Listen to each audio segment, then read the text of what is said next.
dengan kelompok 9 pada video kali ini yang akan membahas mengenai problem adanya kejahatan atau evil gitu pada mata kuliah filsafat agama.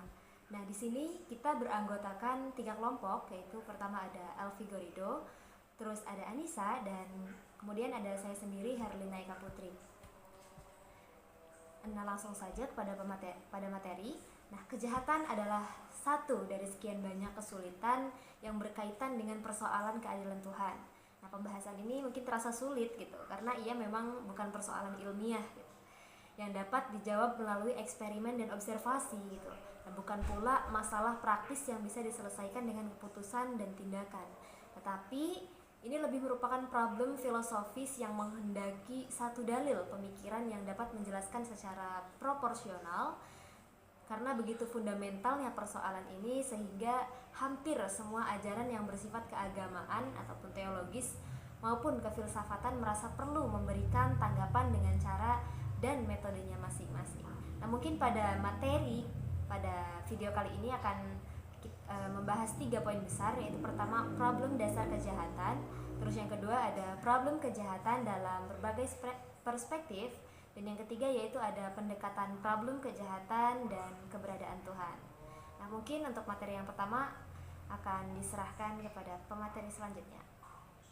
Problem dasar kejahatan.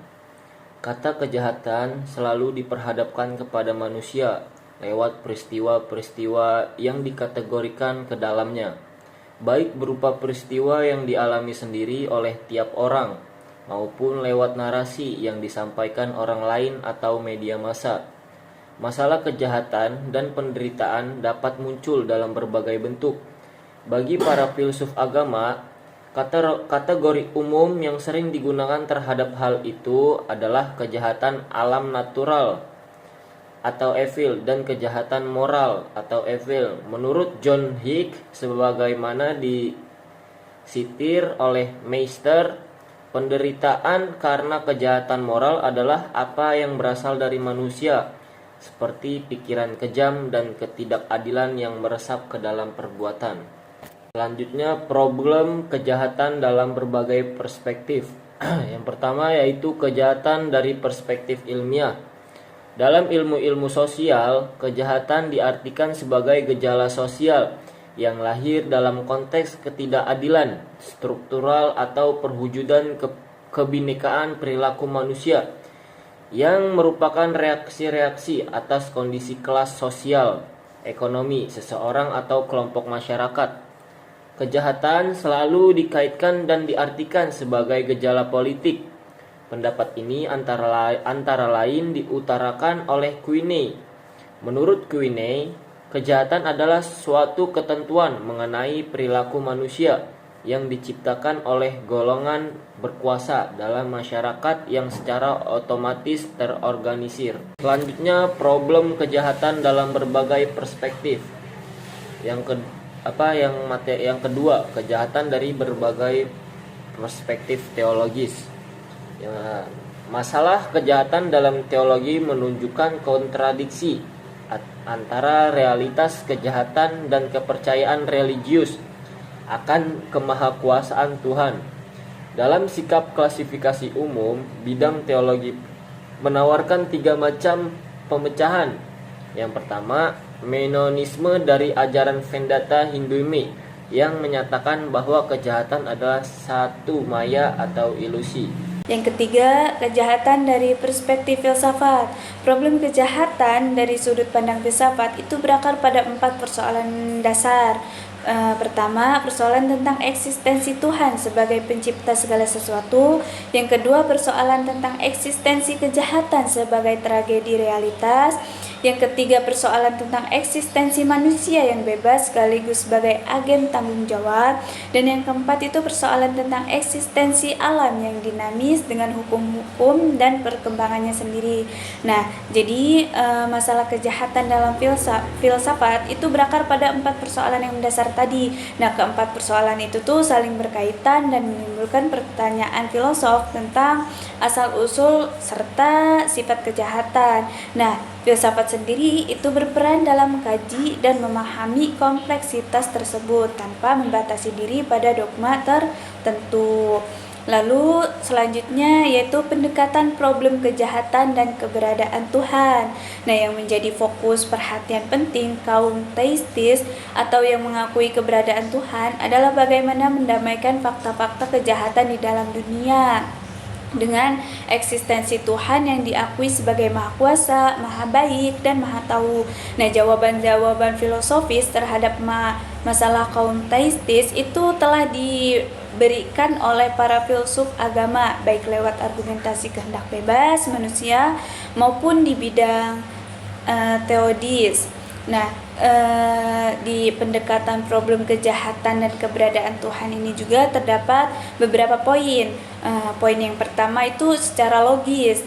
Nah, masalah kejahatan dalam perdebatan filsafat agama juga filsafat ketuhanan bukanlah sesuatu yang sederhana, tetapi beragam dan kompleks. Namun demikian, masalah-masalah itu muncul dari dua keyakinan atau dua premis. Yang pertama itu Tuhan yang Maha Kuasa, Maha Baik, dan Maha Tahu eksis. Yang kedua itu kejahatan dengan segala manifestasinya dalam kehidupan eksis. Di sini poin B itu secara evidensial. Nah, dikenal dengan istilah masalah kejahatan yang probabilistis. Nah, jenis argumen ini bersifat induktif, posteriori, dan juga berdasarkan evidensi struktur umum dari argumen masalah kejahatan probabilistis adalah sebagai berikut. Nah, contohnya seperti ini. Jika Tuhan itu eksis, maka Tuhan adalah Maha Kuasa, Maha Baik, dan juga Maha Tahu. Begitu. Sedangkan secara eksistensial, masalah kejahatan secara eksistensial itu cukup sulit untuk didefinisikan. Nah, hal ini disebabkan karena sangat berhubungan dengan perasaan. Juga secara eksistensial, masalah kejahatan itu berhubungan dengan masalah keagamaan, moral, pendampingan, psikologi, dan emosional. Nah, masalah kejahatan ini menjadi tantangan bagi kepercayaan akan keberadaan Tuhan, baik dari pendekatan evidensial yang bersifat logis dan juga empiris, maupun dari pendekatan eksistensial yang bersifat emosional dan juga personal gitu. Nah, pendekatan evidensial itu mempertanyakan keberadaan Tuhan berdasarkan keberadaan kejahatan di dunia secara rasional gitu. Sedangkan pendekatan secara eksistensial itu menyoroti pergulatan batin dan pengalaman manusia dalam menghadapi penderitaan. Nah, yang memengaruhi keyakinan terhadap Tuhan secara mendalam dan juga pribadi. Nah, mungkin kesimpulan dari keseluruhan materi yang sudah disampaikan oleh teman saya dan juga saya sendiri dari berbagai paparan di atas, maka dapat dirangkum beberapa hal sebagai berikut gitu. Yaitu kejahatan adalah fakta humanitas yang tidak bisa dimungkiri. Kejahatan membuat penderitaan bagi pelaku maupun korbannya. Kejahatan tidak semata-mata beresiko individual tetapi juga sosial. Nah, kejahatan pada dasarnya itu dapat dipilih menjadi dua, yakni kejahatan moral atau moral evil dan kejahatan alam atau natural evil gitu.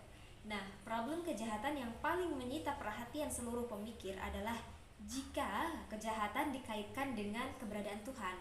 Nah, dari sini banyak para pemikir berbeda pendapat satu dengan yang lainnya. Nah, mungkin itu saja yang dapat kami sampaikan dari kelompok 9. Mohon maaf apabila ada ketidaktepatan dalam penyampaian ataupun penjelasannya.